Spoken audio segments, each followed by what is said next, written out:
Hello, everyone, and welcome to Back Chat. Welcome to Move with Scoliosis. Sorry, we're a little bit late, but yeah, completely my fault, but we made it. So really, really happy to be here this afternoon and have a little back chat with one of my favorite clients. Um, she's laughing in the background there. So I can see some of you already kind of tuning in. So feel free. Obviously, we are going to have a chat. I'm going to ask her about her scoliosis journey, which you will find very, very inspiring, I'm sure.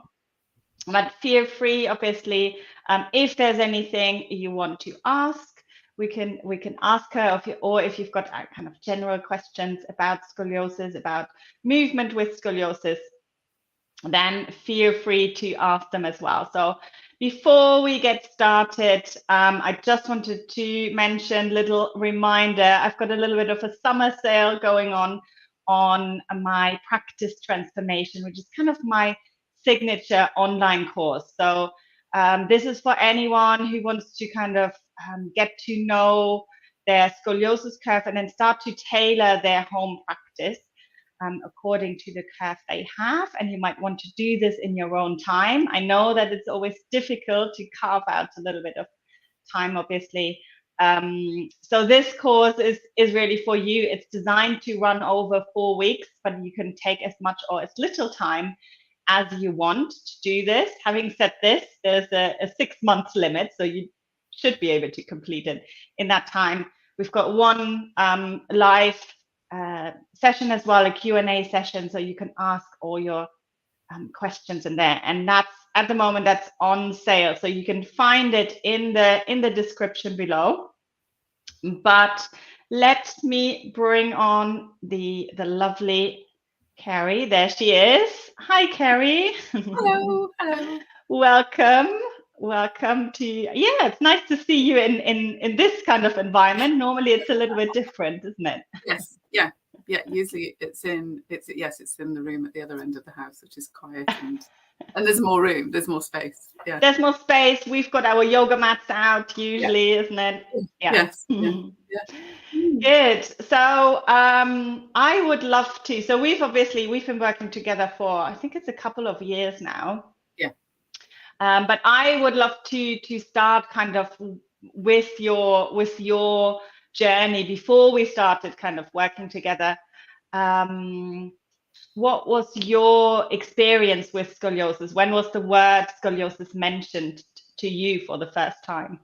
I think 2017, 2018, I had very, very bad back pain, leg pain, and I went to see a consultant, and he thought I had hip problems, so we x-rayed my hips, we did all of this stuff, and then it was quite by accident that I think it was when he x-rayed my hips, he said, "How long have you had a curve?"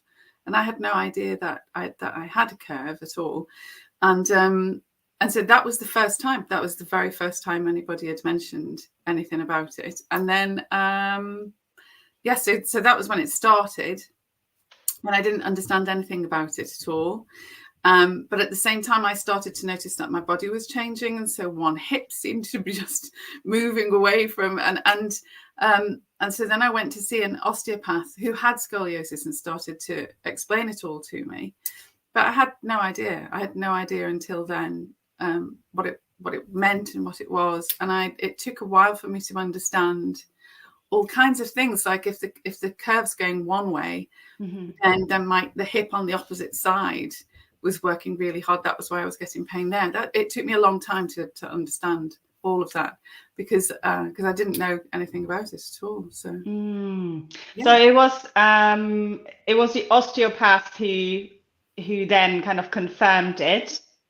Yes. Well, I mean, he then confirmed it, and I said, the consultant, and I said, well, what should I do about it? And he said, well, you must have had it before, and then just it's to do with my age, as I'm mid-50s, that all of this, that you're starting to have the symptoms, and so and then he sort of said, well, there's nothing really that we can do. We'll monitor it and see whether it is changing, see whether it's degenerative or and then just monitor the situation. So then I went away and went to see an osteopath to see if it would help with pain and things like that. And and she just started to talk to me about what it was, what it meant, and gave me some exercises and things like that I might think about doing. Yes, so that's, and then but it did get worse. So just so you had kind of a full assessment at that point. I think you had an MRI done, wasn't it? Yeah. Not just an X-ray. Yeah. So when you kind of saw the images for the first time, what did you think? What were your feelings about this? I thought it was completely bizarre that this had been going on. I have no idea whether this is a curve that I'd had for a long time and not realized, or whether it's something that had developed, and it is still moving slightly, but I mean, it's not massive. So, and I was sort of shocked. I think seeing it in a way made me feel better, because there was some cause to why I was in pain, and why my mobility was becoming quite limited. So it made me feel better that there was something there. But then I think in the initial stages, I felt very much that this was an end of something, that this was going to stop me from doing things. Right. And so yeah, and it was it was really worrying and a little bit traumatic, not massively. I mean, it wasn't a big drama, but it was a bit sort of, well, I'm going to have to start to adapt my life, and that I wasn't very happy about. No, change is always a bit, we don't like it, do we? Yeah. So that was in 2017. Obviously, it then still took quite a while until you actually started to take up yoga movement. Yes, because I was swimming, because I swim quite a lot. So I was swimming lots, and I did more swimming. And then I gradually got all of this sort of kit around me. So I have cushions everywhere, and I bought chairs that go back when I'm teaching so that I can relax. And I bought back braces and all kinds of things. And so to make it all work. And then during COVID, like everybody else, I was online all the time. And so I was sitting still, teaching back at one student after another, just all back to back, and running rehearsals online. And it just became dreadful. And I think it was the second big lockdown was really bad. And I put weight on as well, which that really didn't help. So putting weight on, sitting still all the time, and yeah, it got really bad then. And I had a walking stick by the side of the bed, because I was really struggling in the mornings, and I'd been watching your videos and trying to do things in between my teaching. I used to sit with yoga bottoms on, with jogging bottoms on and things, and t-shirts, and then a nice blouse. And in between students, every so often, I would get on the floor and try to do stretches and anything. And yeah, so then that's when my family said, maybe you should do something. Yeah. So kind of, so take us back kind of to that time. Obviously, maybe you tell everyone what you do for a job, if you don't mind. I think that's yeah. So I'm a singing teacher and a lecturer, and I run choirs. So I conduct choirs, and so I take choirs on tours and things like that. And so I had started to really worry that I was going to have to stop doing all of that, because being on my feet for a long time, carrying things I couldn't do, and then all of the stress of being on my feet all day for rehearsals and then a concert meant that I was in a back brace all the time. Teaching all day, I couldn't sit. I mean, I do sometimes now sit on a piano stool, but I couldn't sit on a piano stool anymore. I had to modify all of that, and so it had a huge impact on my working life. So tell us about the back brace a little bit. Who gave you that, and how is that helping? I saw a lady in a restaurant with a brace wrapped around her, and she was a middle-aged lady. And so I went over and I said, "Can I just ask, excuse me, can I just ask you? I know this is really rude, but that looks fabulous." And it was, and I said, because I'm sitting, and restaurants are always tricky. I mean, restaurants are still tricky because seeing a 90-degree angle chair for me now, I still think, well, I'm going to have to ask for cushions. I'm not going to do this. And I said, that looks fantastic. And she had scoliosis, and she said, I wear this if I'm sitting in a restaurant like this. This is what I put on. And so I went away and looked for them online, and then started to explore what would be the best for me. So, but this is not one that is kind of specifically for scoliosis. Is it just kind of a regular brace which kind of holds you in place? Yeah. So I think it's the kind of thing that people use if they're builders, people like that would use, or if they're doing lifting things. So so it just holds me. So that's what I wear. So like a lumbar support. Kind of basically. Okay. So you were walking stick, you even mentioned. In the mornings, because I just couldn't get out of bed in the morning without holding on to lots of things and to move to start off with.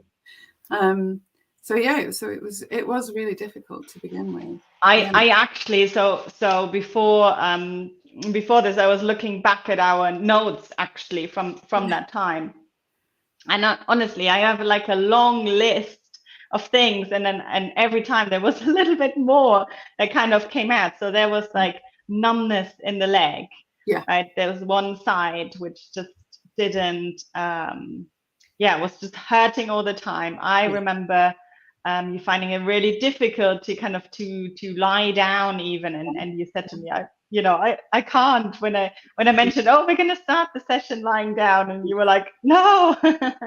Yes, I mean, I had problems lying on my back. I had problems lying on my stomach. I mean, just all kinds of stuff. I was awake in the night. If I turned over, I was awake in the night, and there were lots and lots of things that. And if we did get to a place where I could lie down, if you roll onto your side and then start to get back up, that was, I mean, just excruciating, rolling onto my side and all of that. There's sort of just those small movements, just being able to move around. I was in a lot of pain, but it has really impacted on my ability to do things. But it also it made me I lost a lot of confidence in the ability to do anything. And I think I'd got myself into a place where I thought I was going to have to stop doing my job and things like that. I remember you kind of saying as well, kind of almost like being resigned to it, and like, that's the way it is, and I can't do this. And it's just going to go downhill from here. Basically. Well, that was my expectation, was that because nobody had said to me, you can manage this and you can improve. Nobody, definitely improving wasn't an option. Nobody had said you can improve this. It was very much, this is only going to deteriorate. So what made you kind of so I don't know how it was. You saw some of my videos, or did your daughter see some of my videos? No, I saw some of your videos, and I used to talk about them, and I used to tell the family that that you had all of these exercises that worked, and you had this stuff, and it all worked. And then it was Christmas, and they had a look online for you and bought me some sessions. And then it took me Christmas, and it took me till May, I think, or something. Yeah. I forgot 24th of April. I've got written down. So it took you a while then still to time. And I was, by the time I came to sit, but I kind of, we organized the first session. I was in a really bad place, I think, because I think it was about the same time that I'd resigned myself to having to have the walking stick in the mornings, and I was in quite bad. So yes. Yeah, I think a lot of people who are listening can probably relate to this. What it feels like, especially as you were saying, kind of in the morning, and like painful, even turning over. Do you know the degree of your curvature? No, I still don't. I'm still quite ignorant. I mean, I know where it is, and I know which direction. I don't know what degree at all. Yeah. I'm still quite ignorant. So I mean, I'm not even allowed, because I'm not a doctor. I'm just a yoga teacher. So I have the image, obviously. Yeah. I didn't bring it up on screen now here, but you know, it's a significant scoliosis, right? Yeah. So it's not a mild scoliosis. So it's quite a, and I think you as well, you kind of started to notice it a lot more, didn't you? Yes, yeah. But I was changing, because my body was changing. So I'd started to develop a hump on my back in the back rib. I'd started to develop that. My left hip just seemed to be changing and growing out, and I just, so all these changes were happening to my body, and I felt very much that this, I had no control over this at all. This was something that was happening to me, and I had happening to you. Yes, yeah. So Hanlon is saying it's so refreshing to hear from others who have scoliosis, and I think, you know, that's such a good point, because even though there are a lot of people who have scoliosis, of course, but I think at that moment you just feel quite isolated, isn't it? Yeah. And you don't necessarily have people around that. You know, there's other things when you've got an injury, you can ask someone and they're like, oh yeah, I've had this as well. Yes, yeah.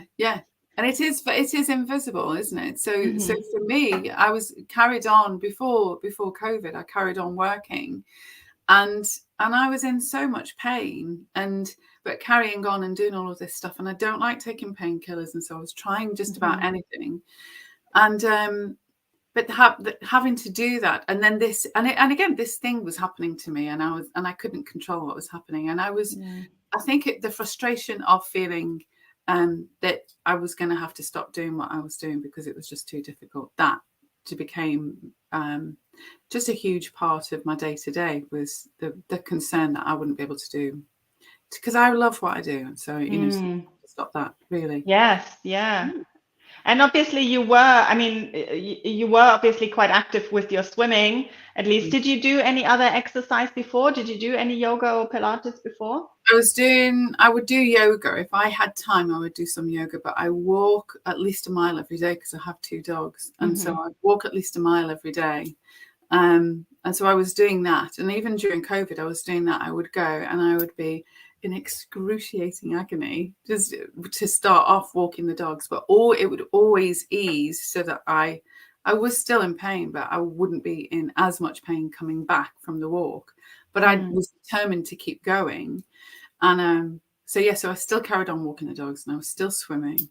Yeah, Liz is here. Liz is saying yes, especially with middle age issues. I don't know what it was related to now, but obviously it's kind of that time, wasn't it, when there's so many things changing anyway. Yes, yeah. And then you've got this kind of on top of that. Yeah. And I hear this all the time as well. So Hanlon is saying yes, very true. It's not talked about, and we have no one to bounce ideas off. And you know, even this, sometimes I do, because I see this all the time. People come to me in their 50s. Rarely. I mean, sometimes I have younger people. Sometimes I've got teenagers, obviously, that come to me. But it's kind of this age between 20 and 40. Yeah. I don't see many of those people. Yeah. it's almost like that's kind of the time when everyone is managing and they're doing well, and then there comes this point when things starting to change, and when you can visibly, when you can see it, right? I think I wrote down you lost height as well, right? And I think Yes, yeah, I've shrunk. Notice, which I was furious about. you're furious. Yeah. No, but then that's the thing that everybody noticed as well. People, my family noticed that I would seem to be shorter and would ridicule me because I seem to be shrinking. But yeah, so, and it's those things that are just, what is that? It's out of your control, isn't it? You know, so yeah. Yeah, absolutely. So Barbara is asking about exercises, obviously, if these exercises just to relieve pain or help to reduce the scoliosis.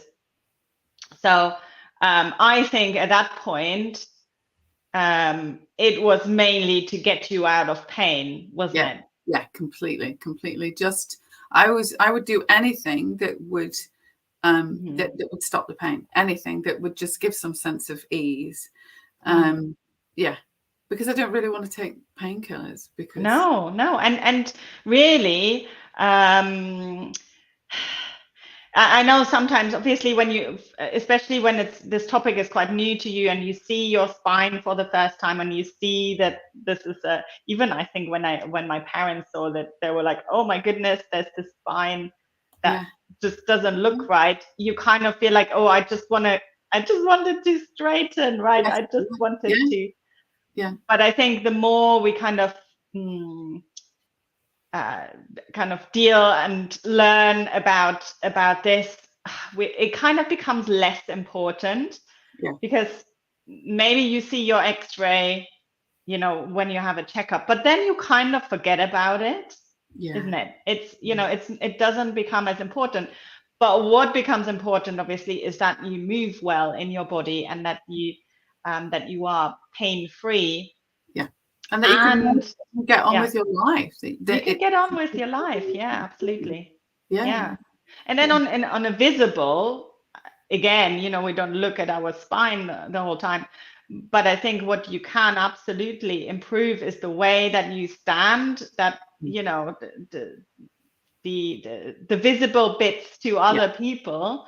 And I was working with a gentleman who plays golf. So he's on the golf course quite a lot, and obviously in a t-shirt. So I think, you know, the guys also see what they look like. And he actually had other people telling him, oh, you look taller. You look like you look like you're holding yourself better. Yeah. So I always say this is, it's kind of secondary if you are you actually going to reduce your cob angle?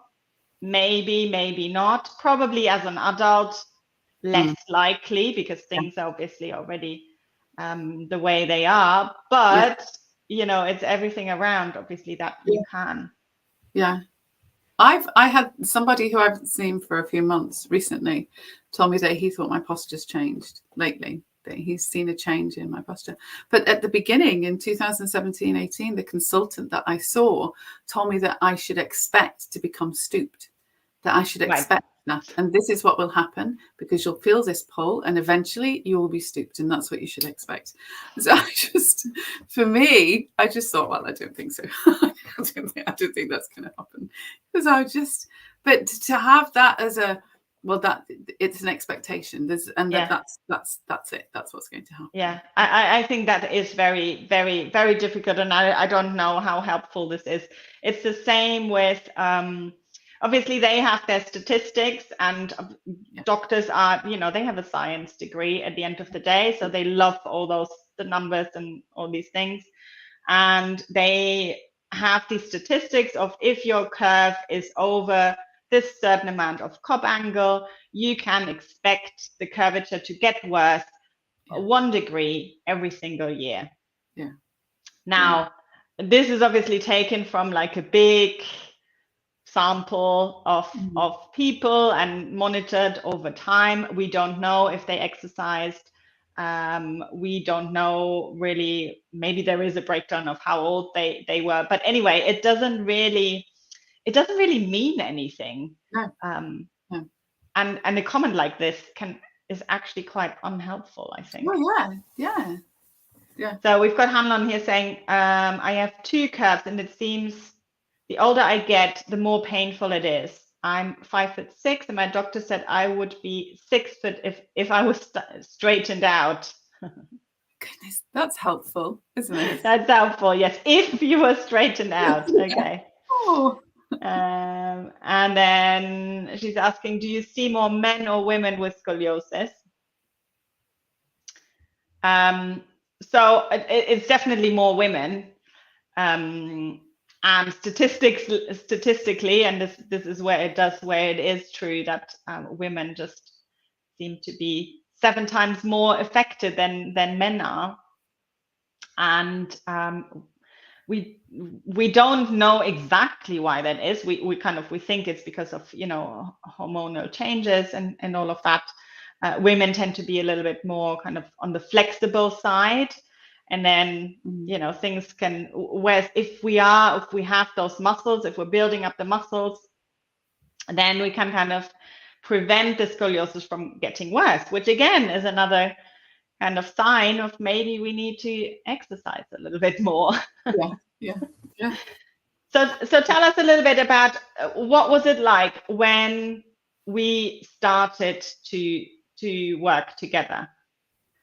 I think to start off with, I'm very flexible. My children are both hypermobile, and so and to an extent, I'm very flexible. And it was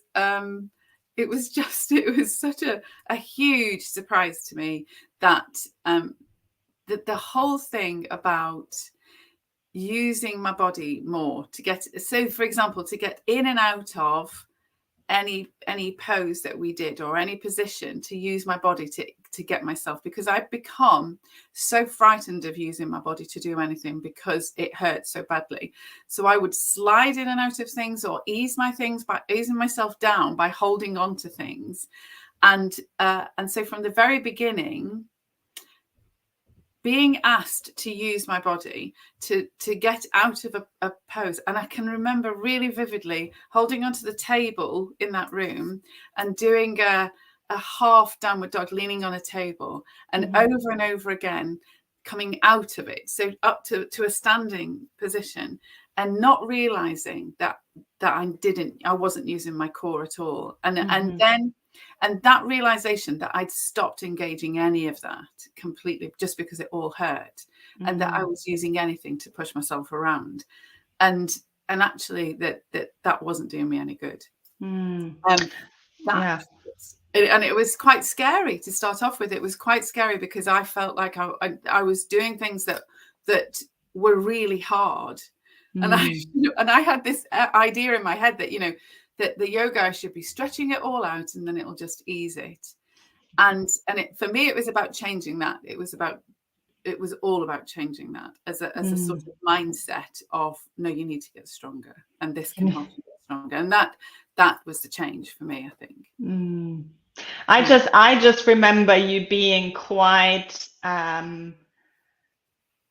scared of a lot of there was a lot of kind of like initially, I don't know, I don't think I can do this, and this is hurting, can we do something else?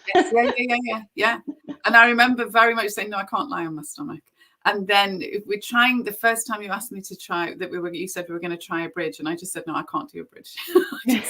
All of these things that just, no, I can't do that, no, it won't do that, and that really hurts, this really hurts. And I remembered that I would have so many, if we lay on the floor, I would have so many cushions and blankets and things that were stacked around me to hold me so that I wasn't in pain, just lying on my back on the floor, because it just took so long. That just relaxing. And at that point, I thought that's what this needs to be about. It needs to be about getting me to a point where I can help it to all relax.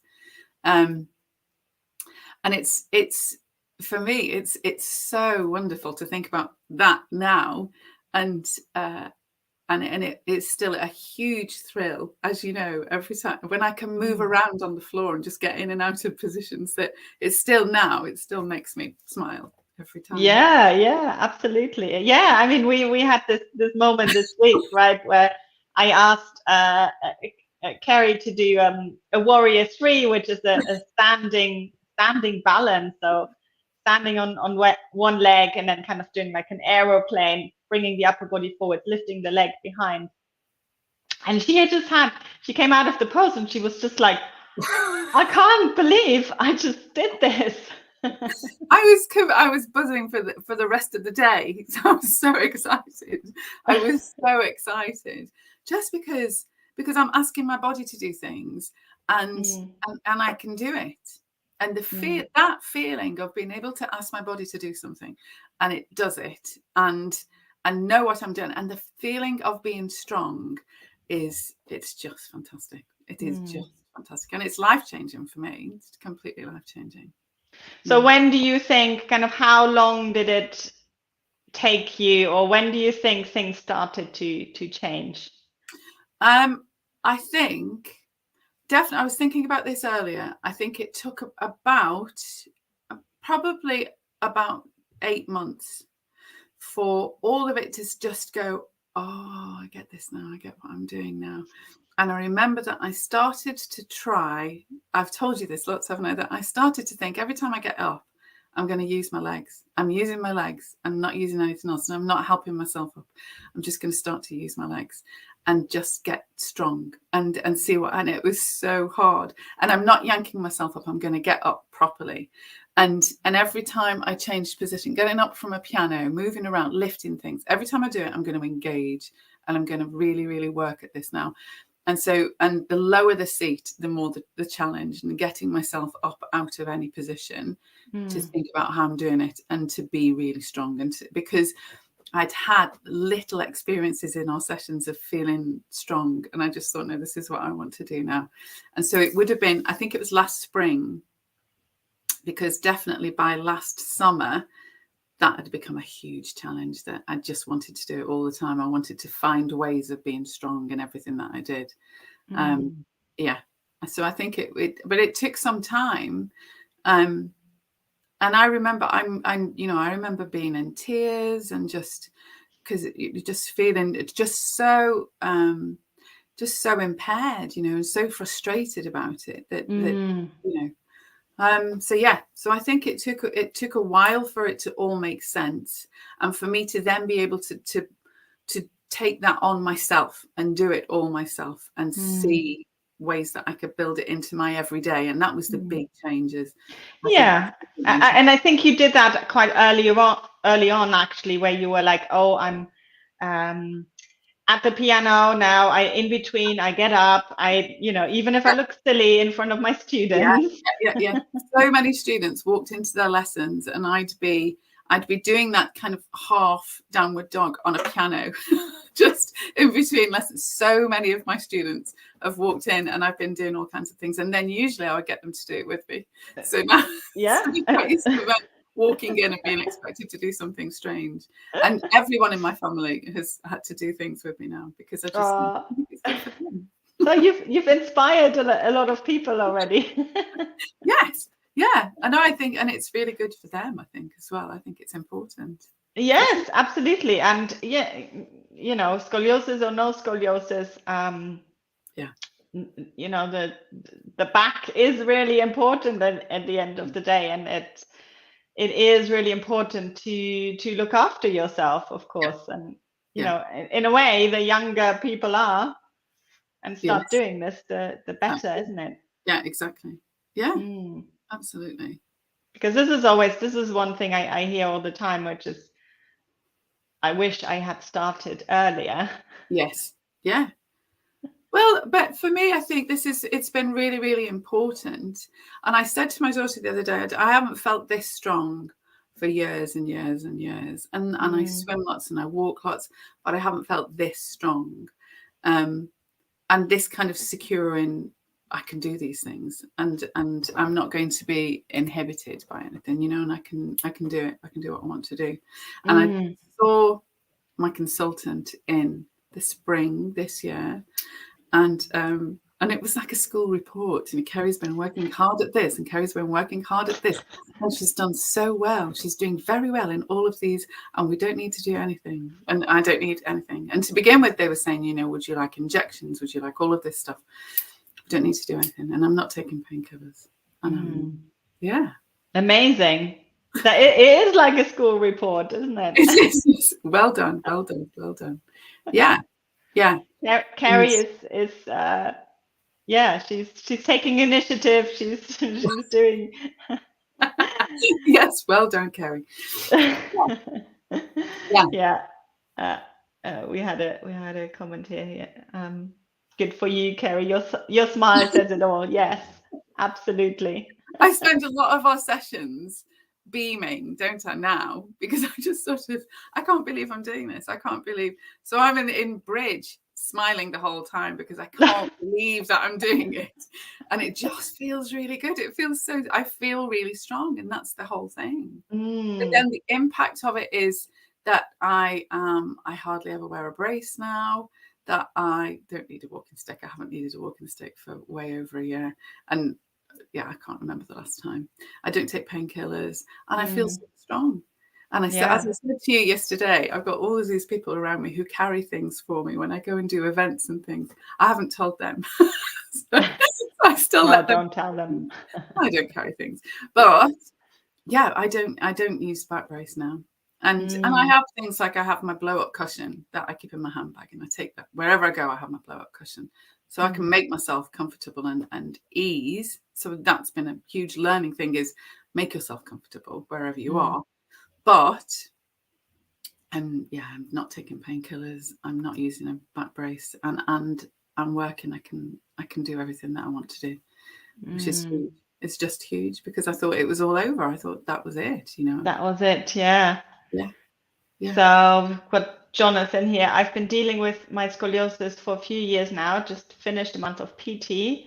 Just started acupuncture, seeing a chiropractor next week, as well as an osteopath, hoping to stop progression. So what, you know, obviously it sounds like Jonathan is kind of in a, and I think we've all kind of been through it. I think in the beginning, you just start to get as much input as possible, as much help as possible. What would be kind of your advice to anyone who's maybe just found out that they've got scoliosis, or that who people who are in a lot of pain right now? Well, for me, I just keep thinking about my toolbox, and my toolbox is lots of things. So I have my cushions and I have all of that stuff, but I also think have a toolbox in terms of your go-to strategies, physical strategies that you can use. So our modified, it's not modified, is it? Cat-cow has always been, this is where I go, this is what I do, and this is where I go. And find what works for you in terms of something that will give you ease. And that has, from the very beginning, that's done for me. And then build from there. But it is about management. And I think changing your head so that you don't think this is something that's happening to you. This is you, this is part of you, and this is what you manage. And managing it rather than living with it or having it happening to you I think that's it, which is hard. That's super hard if you're in pain all the time. It is, yes. And I think we all have this kind of impulse in the beginning to go to other people and say, please, you know, make this go away, please fix it. Yes. But I think then managing it is a much more empowered place, isn't it? And I think, and I don't even feel like, you know, I'm living with this. It just is part of who I am now, that I'm managing this. But it's made me, I think it's made me a stronger, fitter person. Which is bizarre from the starting point. You know, this is just going to ruin everything. It's going to ruin my life. To no, actually, I'm a stronger, fitter person because of it now. So what would you say to Carrie 2 years ago, if you could meet her? Oh no, it would definitely be stop sliding around. don't slide around, because I thought that I was really good at yoga. Because I was really bendy, but I wasn't actually doing anything. I wasn't, so yeah, I think it's about using your body. Use your body to help you, really. Yeah. Yes, absolutely. I'm just looking here through the comments. Always told myself, God doesn't give us what we can't handle, and to think positive because someone else has it in a worse degree. And yeah, and there are plenty of people. I always say this, of course, the degree of your scoliosis has nothing to do with the amount of pain. You could have a huge scoliosis and little pain, or you could have a little bit of scoliosis and lots of pain. It's how your body kind of manages it and how you are dealing with. And as you mentioned, the mindset is a really, really important part of it, isn't it? And I think also realizing or accepting that pain can change, right? It's not a permanent thing. But I remember you saying to me in a session, and it was quite early on, that I was really wobbly, and I couldn't, and everything. My legs were. Was that what I said? No, my legs were trembling. So, and I was really, and you said, no, this is fine. Your body's learning to do this, and this is absolutely fine. And it's that sort of not being afraid, not being, and because, and in a way, not being afraid of injuring myself doing anything. And that's really helped, because I think you can become really scared of doing anything in case it makes it worse. Yes, of course. Nobody wants to make it worse. No. Yeah, and actually realizing that no, this exercising in the way that we've been exercising isn't going to make it worse. This is going to make it stronger. And yeah, and I think that's been a really important part of the journey for me, has been kind of trusting my body and trusting that I can manage it, and that this will, and I can get stronger. I can get stronger. That's a whole, you can get stronger. And especially at my age, I'm 58, I can get stronger. And I'm going to carry on getting stronger. I'm determined. Yeah. I love that, the trusting part, because it's almost like, and I can completely relate to this. I also went through this, and even with my first pregnancy, I was a little bit like, oh, I don't know if I can trust my body. If it's going to be able to handle me being pregnant when already there's a curvature of the spine. And then actually the realization, I'm not giving it enough credit, really. It's much stronger than than what I thought. And it's like relearning this trust, because we probably all had it at some point. But I had lost that completely. And I mean, so for me, doing Warrior 3 the other day, which is why I was in such shock after, it was just to be able to ask that of your body, and for it to happen, and to be able to do that was just, it's fantastic. It's completely, and it is life enhancing for me in every way. It's really life enhancing. Oh, lovely. Thank you so much, Kerry. I'm sure you've inspired a lot of people, and I'm sure you've given a lot of people hope. And also, again, the fact that, I think sometimes, especially as adults, we're kind of used to playing things down, and you're a little bit unsure if you should even see a doctor about these things. And then when you do see a doctor, they're not particularly helpful, or they just kind of say, oh, we can't help you anyway. Or this is what you should expect at your age. Sorry, I can't help you. It's just going to get worse now anyway. And then the famous sentence of come back when you need surgery. Which is definitely not what we want, of course.